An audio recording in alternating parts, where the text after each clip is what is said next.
Asociați, eu știu ce înseamnă italian asociați. Da, și eu am un patron. Deci tu ai făcut prima comandă? Felicitări. Ia, Da.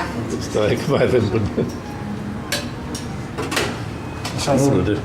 Vezi că e gata pizza, scoate-le afară. Scoate-le că desfiosează. Placăre. E bun. Perfect. Gata, hai că... Super! A, din fericire! Da, venit. Aia mai lasă un pic. Băiatul a venit, bă, se mă de spam. Hai, lasă și că, uite, îți plătim Ok. activitarea. Începe cu condimentul de pizza prima dată. Ăla. Din ăla punem, să vedem cum ies pe astăzi. Vezi că, da, E mare. scoate pe ăla și bagă degetele că mai atât, așa, mai sănătos. Uai, ce fain arată. Bun, scoate și pe cealaltă, că și cealaltă e gata. O pui aici. Vezi că e gata și cealaltă. Ce bine arată. Wow! Cum s-a făcut și așa culoarea la Cum e pizza. sabor grăsnet. Perfect. Ok.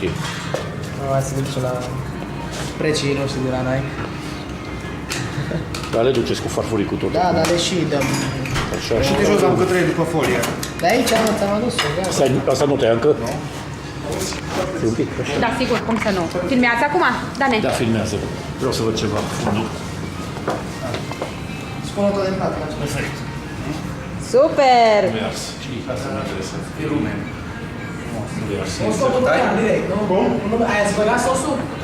Da, da, poți să Ați băgat sosul? Nu, tot sosul nu.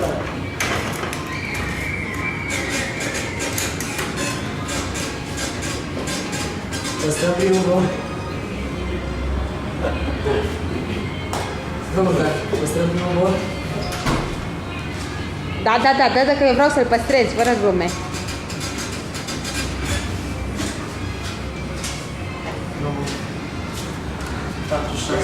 Bucuros, Adi, bucuros?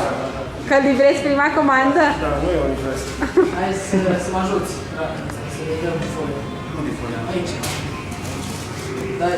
Dacă mâini, Dar ce bine miroase. Ia dă acum de la noi să mănânci. da, hai că mă duc să duc acum, da? Aduci, nu, dacă mâna mai Sunt aici, hai să sunt faci aici. tortellini. Să vină șotii până sus, să faci tortellini. Îi duce trei cacuri, trei.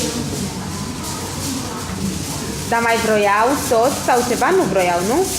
Nu, de roșii, dar nu știu ce să le punem. Sosieră? Da? Dane, dar ăsta trebuie plătit separat? Dar acum avem așa. Dacă eram la periferie, includeau direct, știi? Am înțeles, bun, ok. Nu fiți, dar așa. Cine vine în centru, nu vine cu... Să vină șotii să mă ajute, mă. O să le dar așa. Foarte frumos. Ai fost universitar, Da, da, da. Hai să încep.